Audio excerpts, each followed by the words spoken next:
Hello friends, സച്ചിൻ്റെ ഏവരും ചെമ്പനർ പോലെ നാളത്തെ വിശേഷങ്ങളിലേക്ക് ഏവരും സാധിച്ചു. ഈ ചാനൽ ആദ്യമായിട്ട് കാണുന്ന ആരെങ്കിലും ലൈക്ക് ചെയ്ത് സബ്സ്ക്രൈബ് ചെയ്ത് കാണാൻ വേണ്ടി ഒരു കൂടി ഓർമ്മിച്ചുകൊണ്ട് വീഡിയോയിലേക്ക് കിടക്കാം.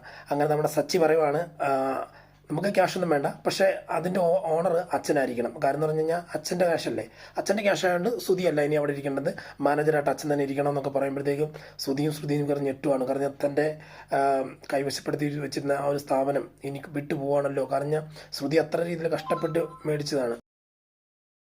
അപ്പോൾ അത് കൈവിട്ട് പോകുമെന്ന് പറയുമ്പോഴത്തേക്ക് ഉണ്ടാകുന്ന മാനസികാവസ്ഥ ഭയങ്കര രീതിയിലാണ്. അപ്പം അതെല്ലാം പറഞ്ഞു കഴിയുമ്പോഴത്തേക്ക് ശ്രുതിയും കൂടി ചേർന്ന് ഉള്ളിലോട്ട് കടന്നു പോകണം. അതായത് റൂമിൻ്റെ അകത്ത് കയറി പോകണം. റൂമിൻ്റെ അകത്ത് കയറിപ്പോയി അപ്പോൾ അവർക്ക് വിഷയങ്ങളൊന്നും ഇല്ല, പ്രശ്നങ്ങളെല്ലാം മാറി അകത്ത് കയറി ചെന്ന് കഴിയുമ്പോഴത്തേക്ക് അവർ അങ്ങോട്ടും ഇങ്ങോട്ടും പറയുവാണ്, കുറ്റപ്പെടുത്തുവാണ്. ഹലോ, നീ കാരണമുണ്ടെന്നൊക്കെ. അതായത് ശ്രുതി പറയുവാണ്, കാരണം ഈ അന്നേ ഐഡിയ തന്നിട്ടായിരുന്നെങ്കിൽ വിഷയമില്ലായിരുന്നു, ഇപ്പം നമ്മളെ വിട്ട് പോകത്തില്ലായിരുന്നു. അന്ന് ആ ഐഡിയ ചെയ്തുകൊണ്ടാണ് ഇങ്ങനെ ഇത് നന്നായി പറ്റിപ്പോയെന്ന് പറയാം.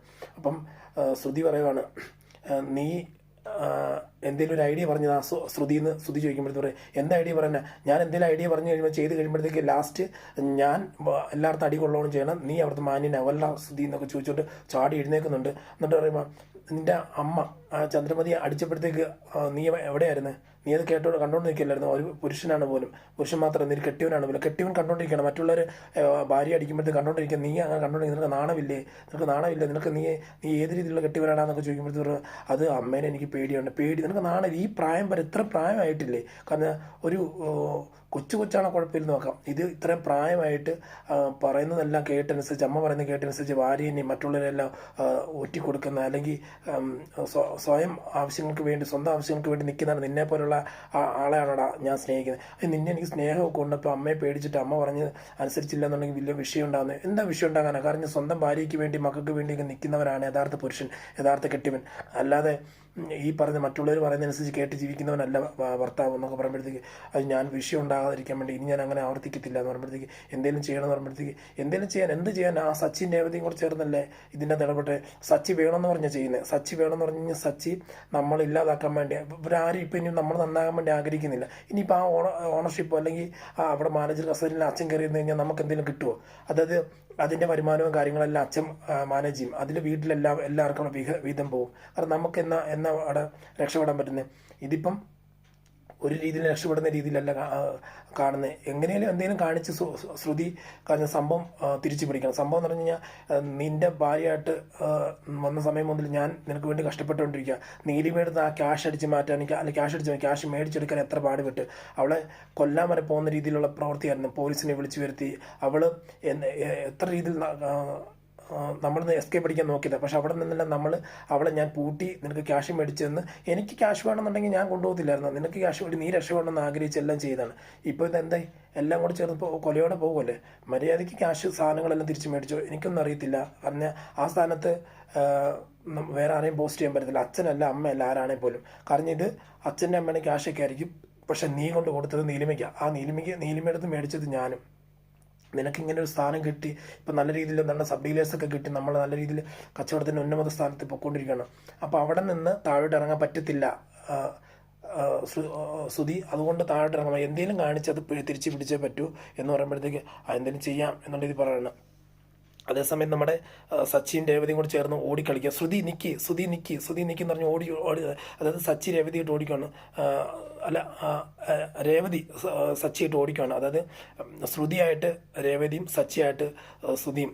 അങ്ങനെ അതായത് ശ്രുതി പറഞ്ഞിട്ട് കേൾക്കാന്നിട്ട് അമ്മ പറഞ്ഞ് കേട്ട്, നീ അമ്മ പറഞ്ഞ് കേൾക്കുമല്ലടാ, നീ അമ്മ പറഞ്ഞ് അനുസരിക്കത്തുള്ളടാ എന്നൊക്കെ ചോദിച്ചുകൊണ്ട് ശ്രുതിയുടെ പുറകെ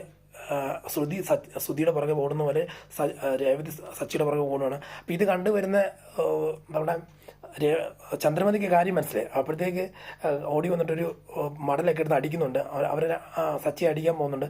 അങ്ങനെ എന്നിട്ട് മാറി വന്ന് ചിരിക്കുന്നൊക്കെ ഉണ്ട്. ചിരിച്ചു കഴിഞ്ഞുകൊണ്ട് പറയുന്നുണ്ട്, ഇതുപോലെ കാരണം ശ്രുതിനെ 2 അടി ചന്ദ്രമതി അടിച്ചപ്പോഴത്തേക്ക് ശ്രുതിനെ 2 അടി ആ ശ്രുതി കൊടുത്തിരുന്നെങ്കിൽ അവൻ എന്നേ നന്നായാനെ. കാര്യം എന്ന് പറഞ്ഞാൽ ആ സമയത്ത് ശ്രുതി അത് ചെയ്തില്ല, ഒന്നും ചെയ്തില്ല. ശ്രുതിയാണ് അമ്മ പറയുന്നത് കേട്ടോണ്ടിരിക്കുകയാണ്. അങ്ങനെയൊക്കെയാണ് ചെയ്യുന്നത്. ഉടനെ സച്ചി വയ്ക്കുന്ന ഞാൻ അങ്ങനെ ചെയ്യുമെന്ന് എനിക്ക് തോന്നുന്നുണ്ടോ രേവതി ചോദിക്കുമ്പോഴത്തേന് സച്ചിയേട്ടൻ അങ്ങനെ ചെയ്യത്തില്ല. കാരണം ഞാൻ സച്ചിയേട്ടൻ ഞാൻ പറയുന്നതനുസരിച്ചും മാത്രമേ നിൽക്കത്തുള്ളൂ എന്ന് എനിക്കറിയാം. ഞാൻ പറയുന്നത് മാത്രമല്ല, എല്ലാവരും പറയുന്നിട്ടുള്ള കാര്യങ്ങൾ മാത്രമേ അനുസരിച്ച് നിൽക്കത്തുള്ളൂ. അല്ലാതെ സച്ചിയേട്ടൻ ഇന്ന പോലെ ഒരു അമ്മ പറഞ്ഞെന്നോ അച്ഛൻ പറഞ്ഞെന്നോ പറഞ്ഞില്ല. അതിൻ്റെ തന്നെ ന്യായം എന്താണോ അതനുസരിച്ച് നിൽക്കത്തുള്ളൂ. ഈ സുധിയെ പോലെ സ്വാർത്ഥ താല്പര്യത്തോടെ നിൽക്കത്തില്ലെന്ന് എനിക്ക് അറിയാമെന്ന് പറയുമ്പോഴത്തേക്ക് ശരി. അത് കഴിഞ്ഞ് തന്നെ പിറ്റേ ദിവസമാണ് എല്ലാവരോടും പറയുവാണ്, വർഷയോടും ശ്രീകാന്തിനോട് പറയുന്ന ഷോറൂമിൽ വരണമെന്ന് പറയുക. അതുപോലെ അച്ഛനോടും അമ്മയോടും പറയുവാണ്. അപ്പോൾ അച്ഛനോട് പറയാം, അച്ഛൻ ഷോറൂമിൽ വരണമെന്ന് പറയുമ്പോഴത്തേക്ക് നീ എന്തെങ്കിലും ചെയ്യ്, നീ എന്തെങ്കിലും നിൻ്റെ ഇഷ്ടം പോലെ ചെയ്യ്, അത് നമുക്ക് നോക്കാം എന്ന് പറയാണ്.